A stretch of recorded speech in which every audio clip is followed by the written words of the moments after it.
എല്ലാവർക്കും B quick റെസിപ്പീസിൻ്റെ പുതിയൊരു വീഡിയോയിലേക്ക് സ്വാഗതം. ഇന്ന് ഞാൻ വന്നിരിക്കുന്നത് എല്ലാവർക്കും വളരെ യൂസ്ഫുൾ ആയിട്ടുള്ള ഒരു വീഡിയോയുമായിട്ടാണ്. നമ്മുടെ വീട് എപ്പോഴും നീറ്റ് ആൻഡ് ക്ലീൻ ആയിട്ട് കിടന്നാൽ നല്ലൊരു പോസിറ്റീവ് എനർജി തന്നെയായിരിക്കും അല്ലേ? വീട്ടിൽ സുഗന്ധം നിറയ്ക്കാനും വീട് ക്ലീൻ ചെയ്യാനും ഒക്കെ എയർ ഫ്രഷ്നറും ഫ്ലോർ ക്ലീനറും ഒക്കെ നമ്മളെല്ലാവരും വാങ്ങാറുണ്ട്. എന്നാൽ ഈ എയർ ഫ്രഷ്നറൊക്കെ എപ്പോഴും ശ്വസിക്കുന്നതൊന്നും അത്ര നല്ലതല്ല. ആസ്മയൊക്കെ വരാനുള്ള സാധ്യതയുണ്ട്. ഇതിനെല്ലാം പറ്റുന്ന ഒരു നാച്ചുറൽ സൊല്യൂഷൻ വീട്ടിൽ തന്നെ തയ്യാറാക്കിയാലോ? നമ്മുടെ എല്ലാവരുടെയും വീട്ടിൽ അവൈലബിൾ ആയിട്ടുള്ള ഒരു കഷ്ണം ഇഞ്ചിയും അതിൻ്റെ കൂടെ വേറെ ഒരു ചേരുവയും കൂടി മാത്രം മതി ഈ ഒരു സൊല്യൂഷൻ തയ്യാറാക്കാനായിട്ട്. 2 ചേരുവകൾ മാത്രം മതി. അപ്പോൾ ഇതാ ഞാനിവിടെ ഇത്രയും ഇഞ്ചി എടുത്തിട്ടുണ്ട്. നമുക്ക് ഇതുകൊണ്ട് തന്നെ ഒരു 3 ലിറ്ററോളം സൊല്യൂഷൻ തയ്യാറാക്കിയെടുക്കാവുന്നതാണ്. ചെറുതായിട്ട് കേട് വരാൻ തുടങ്ങിയ ഇഞ്ചിയൊക്കെ എടുക്കാവുന്നതാണ്. ഇതിൻ്റെ തൊലിയൊന്നും കളയേണ്ട ആവശ്യമില്ല. ഒന്ന് കഴുകിയെടുത്തതിന് ശേഷം ചെറിയ കഷ്ണങ്ങളാക്കി നമുക്ക് മുറിച്ചെടുക്കാം. ഇനി ഞാനിത് മിക്സിയുടെ ജാറിലിട്ട് ഒന്ന് അരച്ചെടുക്കുകയാണ്. ഇതിലേക്ക് കുറച്ച് വെള്ളവും കൂടെ ഒഴിച്ചു കൊടുക്കാം. ഒരുപാട് ഒഴിക്കേണ്ട, അപ്പോൾ അരഞ്ഞു കിട്ടാനായിട്ട് ബുദ്ധിമുട്ടായിരിക്കും. കുറച്ച് വെള്ളം ഒഴിച്ച് നല്ല സ്മൂത്ത് പേസ്റ്റായിട്ട് നമുക്കിതൊന്ന് അരച്ചെടുത്ത് കൊണ്ടുവരാം. അപ്പോൾ ഇതാ നന്നായിട്ട് തന്നെ ഞാനിത് അരച്ചെടുത്തിട്ടുണ്ട്. ഇതിനി ഒരു വലിയ പാത്രത്തിലേക്ക് നമുക്ക് ഒഴിച്ചു കൊടുക്കാം. ഇതിലേക്ക് ഇനി ആവശ്യത്തിന് വെള്ളവും കൂടി ഒഴിച്ചു കൊടുക്കാം. മിക്സിയുടെ ജാറിലേക്ക് വെള്ളം ഒഴിച്ച് അതും കൂടി ഒഴിക്കുകയാണ്. നമുക്ക് എത്ര സൊല്യൂഷൻ വേണോ അതിനനുസരിച്ച് വെള്ളം ഇതിലേക്ക് ചേർത്ത് കൊടുക്കാവുന്നതാണ്.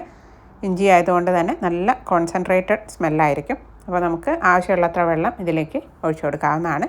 ഞാനിപ്പോൾ ഇതൊരു 3 ലിറ്ററോളം വെള്ളം ഇതിലേക്ക് ഒഴിച്ചിട്ടുണ്ട്. ഇനി നമുക്കിതൊന്ന് തിളപ്പിച്ചെടുക്കുകയാണ് വേണ്ടത്. നല്ലപോലെ തിളച്ച് വന്നതിന് ശേഷം 1 മിനിറ്റ് കൂടി ഒന്ന് തിളപ്പിക്കാം. അതിന് ശേഷം ഫ്ലെയിം ഓഫ് ചെയ്ത് ഇത് ചൂടാറാനായിട്ട് മാറ്റി വയ്ക്കാം. ചൂടാറിയതിന് ശേഷമാണ് നമ്മൾ അടുത്ത ചേരുവ ഇതിലേക്ക് ചേർക്കുന്നത്. നമ്മളിതിലേക്ക് വേറെ കെമിക്കൽസോ പ്രിസർവേറ്റീവ്സോ ഒന്നും ചേർക്കുന്നില്ലല്ലോ. അപ്പോൾ പെട്ടെന്ന് കേട് വന്ന് പോകാതിരിക്കാൻ വേണ്ടിയിട്ടാണ് ഇതുപോലെ തിളപ്പിച്ചെടുക്കുന്നത്. അപ്പോൾ ഇതാ നന്നായിട്ട് തിളച്ചതിന് ശേഷം ഞാൻ ഫ്ലെയിം ഓഫ് ചെയ്തിട്ടുണ്ട്. ഇനി ഇത് ചൂടാറാനായിട്ട് ഞാൻ മാറ്റി വയ്ക്കുകയാണ്. ഇപ്പോൾ ഇത് നന്നായിട്ട് ചൂടാറിയിട്ടുണ്ട്. ഇനി ഞാൻ വേറൊരു പാത്രം എടുത്തിട്ടുണ്ട്. ഈ പാത്രത്തിലേക്ക് കുറച്ച് ടൂത്ത് പേസ്റ്റാണ് ചേർത്ത് കൊടുക്കുന്നത്. ടൂത്ത് പേസ്റ്റ് നല്ലൊരു ക്ലീനിങ് ഏജൻ്റാണെന്ന് എല്ലാവർക്കും അറിയാവുന്നതാണല്ലോ. തീരാറായ ടൂത്ത് പേസ്റ്റൊക്കെ എടുക്കാവുന്നതാണ്. ഇതിലിപ്പോൾ കുറച്ചേ ഉള്ളൂ, അതുകൊണ്ട് ഞാൻ കുറച്ചുകൂടെ എടുക്കുകയാണ്. ഏത് ടൂത്ത് പേസ്റ്റും എടുക്കാവുന്നതാണ് കേട്ടോ. ഞാനിപ്പോൾ വൈറ്റ് ടൂത്ത് പേസ്റ്റാണ് എടുത്തിരിക്കുന്നത്. ഇതിന് പ്രത്യേകിച്ച് അളവൊന്നുമില്ല, ഇത്രയും ഞാൻ എടുത്തിട്ടുണ്ട്. ഇനി ഇതിലേക്ക് നമ്മൾ തിളപ്പിച്ച് വെച്ചിരിക്കുന്ന ഇഞ്ചിയുടെ സൊല്യൂഷൻ അരിച്ച് ഒഴിച്ചു കൊടുക്കുകയാണ്. കുറച്ച് ഒഴിച്ചതിന് ശേഷം ഈ ടൂത്ത് പേസ്റ്റ് നന്നായിട്ടൊന്ന് മിക്സ് ആക്കി എടുക്കണം. നല്ലപോലെ ഈ സൊല്യൂഷനിൽ അലിയിച്ചെടുത്തതിന് ശേഷം ബാക്കി കൂടി നമുക്ക് അരിച്ച് ഇതിലേക്ക് ഒഴിക്കാം. ചെറിയ കണ്ണിയുള്ള അരിപ്പയിൽ വേണം അരിച്ചെടുക്കാനായിട്ട്. നല്ല പോലെ ഇതിൽ കരടുണ്ടാവും. നമ്മൾ സ്പ്രേ ബോട്ടിലൊക്കെ ഒഴിക്കുകയാണെങ്കിൽ അത് ഈ കരട് കുടുങ്ങിയിട്ട് ബ്ലോക്കായി പോകാനുള്ള സാധ്യതയുണ്ട്. അതുകൊണ്ടാണ് നമ്മൾ അരിച്ചെടുക്കുന്നത്. അപ്പോൾ മുഴുവൻ വെള്ളവും ഇതുപോലെ ഞാൻ അരിച്ചെടുത്തിട്ടുണ്ട്. പറയാതിരിക്കാൻ വയ്യ, നല്ലൊരു സ്മെല്ല് തന്നെയാണ് വരുന്നത്. ഇഞ്ചിയുടെ സ്മെല്ല് എല്ലാവർക്കും ഇഷ്ടമായിരിക്കുമല്ലോ. നല്ലൊരു കോൺസെൻട്രേറ്റഡ് സ്മെല്ലാണ് ഇതിനുള്ളത്. ഞാനിനി ഇതൊരു സ്പ്രേ ബോട്ടിലേക്ക് ഒഴിച്ചു വയ്ക്കുകയാണ്. സ്പ്രേ ബോട്ടിൽ ഇല്ലെങ്കിൽ വേറെ ഏതെങ്കിലും ബോട്ടിലിൽ ഒഴിച്ചു വെച്ചാൽ മതി. ഇനി നമുക്ക് ഇതിൻ്റെ യൂസസ് എന്തൊക്കെയാണെന്ന് നോക്കാം. കിച്ചൺ സിങ്ക് ക്ലീൻ ചെയ്യാനായിട്ട് നമുക്കിത് യൂസ് ചെയ്യാവുന്നതാണ്.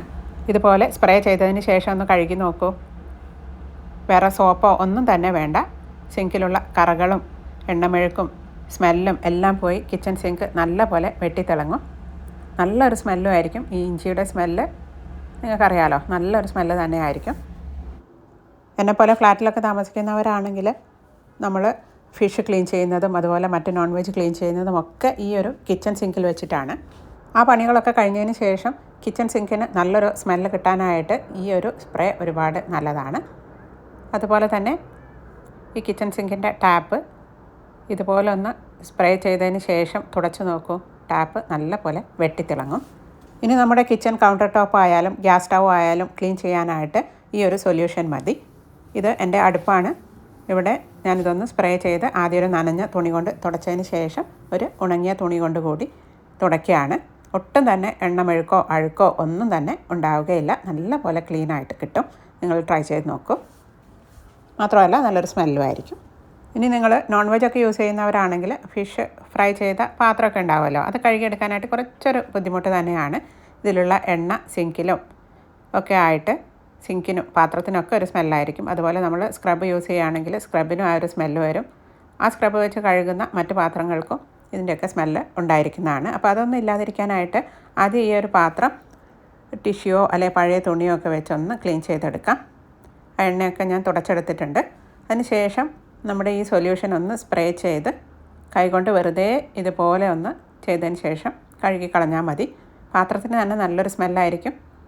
ഫിഷിൻ്റെയോ നോൺ വെജിൻ്റെ ഒന്നും സ്മെല്ല് ഉണ്ടാവുകയില്ല. അതുപോലെ നമ്മുടെ കൈക്കോ സിങ്കിനോ ഒന്നും തന്നെ ഈ ഒരു സ്മെല്ല് ഉണ്ടാവുകയില്ല. അപ്പോൾ ഇത് കണ്ടില്ലേ, ഒട്ടും തന്നെ എണ്ണമെഴുക്കൊന്നും ഇല്ലാതെ നല്ല ക്ലീനായിട്ട് കിട്ടിയിട്ടുണ്ട്. രാത്രി നമ്മുടെ എല്ലാ പണികളും കഴിഞ്ഞതിന് ശേഷം ഈ കിച്ചൺ സിങ്കിൽ ഈ സൊല്യൂഷൻ ഒന്ന് സ്പ്രേ ചെയ്തിട്ടിട്ട് പോവുകയാണെങ്കിൽ രാവിലെ എഴുന്നേറ്റ് വരുമ്പോൾ കിച്ചണിൽ തന്നെ നല്ലൊരു സ്മെല്ലായിരിക്കും.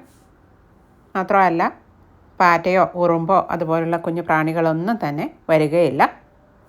ഇനി നമ്മുടെ ഡൈനിങ് ടേബിൾ തുടയ്ക്കാനും ഈ ഒരു സൊല്യൂഷൻ യൂസ് ചെയ്യാവുന്നതാണ്. നോൺ വെജൊക്കെ കഴിക്കുന്നവരാണെങ്കിൽ ചില സമയത്ത് നമ്മുടെ ഡൈനിങ് ടേബിളിന് ഒരു സ്മെല്ലായിരിക്കും അല്ലേ.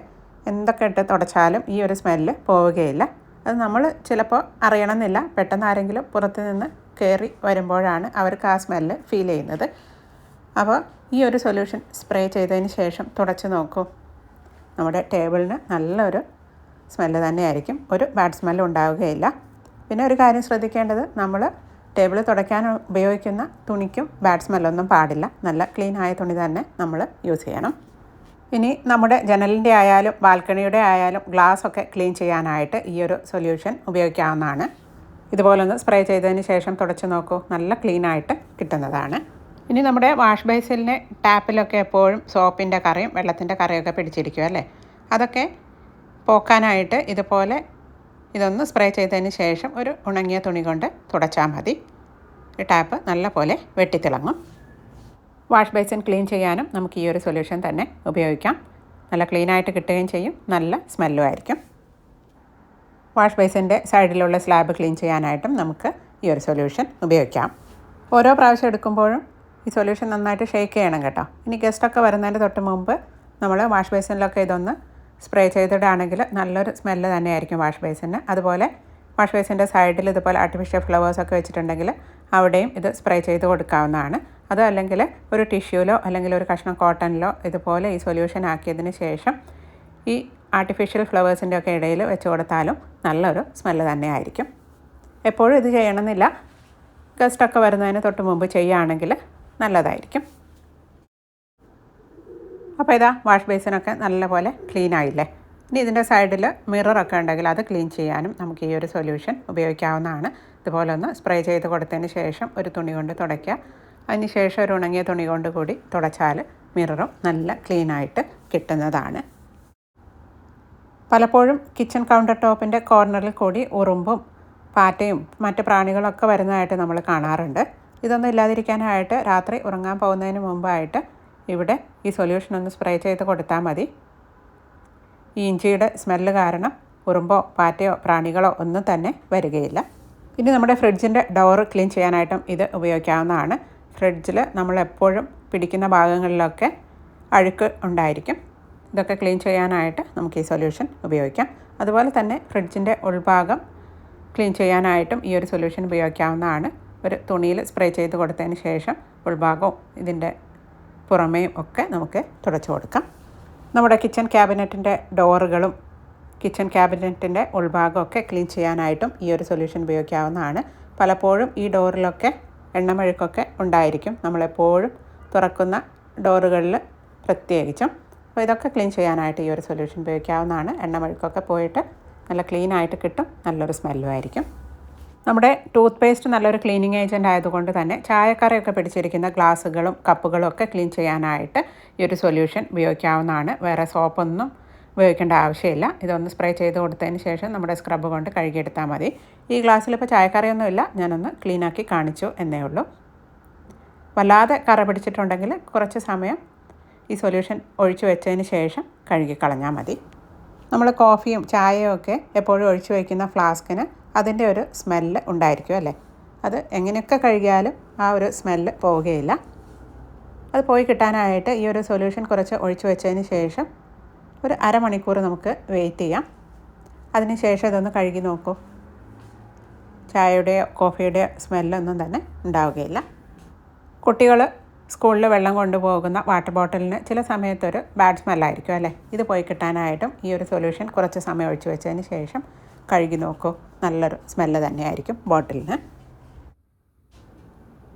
ഇനി നമ്മുടെ മൈക്രോവേവ് ഓവനായാലും മറ്റ് ഏത് കിച്ചൺ അപ്ലയൻസ് ആയാലും ക്ലീൻ ചെയ്തെടുക്കാനായിട്ട് ഈ ഒരു സൊല്യൂഷൻ മതി. ഓവനിൽ നമ്മൾ പല സാധനങ്ങളും ചൂടാക്കുന്നത് കൊണ്ട് തന്നെ ചില സമയത്ത് വല്ലാത്തൊരു ബാഡ് സ്മെല്ലായിരിക്കും. അത് പോയി കിട്ടാനായിട്ടും ഈ ഒരു സൊല്യൂഷൻ കൊണ്ടൊന്ന് ക്ലീൻ ചെയ്ത് നോക്കൂ. സ്വിച്ചുകളും സ്വിച്ച് ബോർഡും ഒക്കെ ക്ലീൻ ചെയ്യാനായിട്ടും ഈ ഒരു സൊല്യൂഷൻ ഉപയോഗിക്കാവുന്നതാണ്. ഒരു തുണിയിൽ കുറച്ചൊന്ന് സ്പ്രേ ചെയ്തതിന് ശേഷം വേണം തുടച്ചു കൊടുക്കാനായിട്ട്. മെയിൻ സ്വിച്ച് ഓഫാക്കിയതിന് ശേഷം വേണം ഇതൊക്കെ തുടച്ചെടുക്കാനായിട്ട്. അതുപോലെ ജനലുകൾ, വാതിലുകൾ ഇതെല്ലാം ക്ലീൻ ചെയ്യാനായിട്ടും നമുക്ക് ഈ ഒരു സൊല്യൂഷൻ ഉപയോഗിക്കാവുന്നതാണ്. നമ്മുടെ ബാത്റൂമിലൊക്കെ ടാപ്പ് എപ്പോഴും വെള്ളത്തിൻ്റെ കറയും സോപ്പിൻ്റെ കറയും ഒക്കെ പിടിച്ച് നിറം മങ്ങിയിരിക്കും. ഒട്ടും തന്നെ തിളക്കമൊന്നുമില്ല, കണ്ടില്ലേ? അതേപോലെ നമ്മുടെ ബാത്റൂമിൻ്റെ ടൈൽസ്, അതിന് മുകളിലൊക്കെ ഈ ഒരു സൊല്യൂഷൻ ഒഴിച്ചു കൊടുത്തതിന് ശേഷം ഒന്ന് സ്ക്രബ് ചെയ്തെടുക്കാം.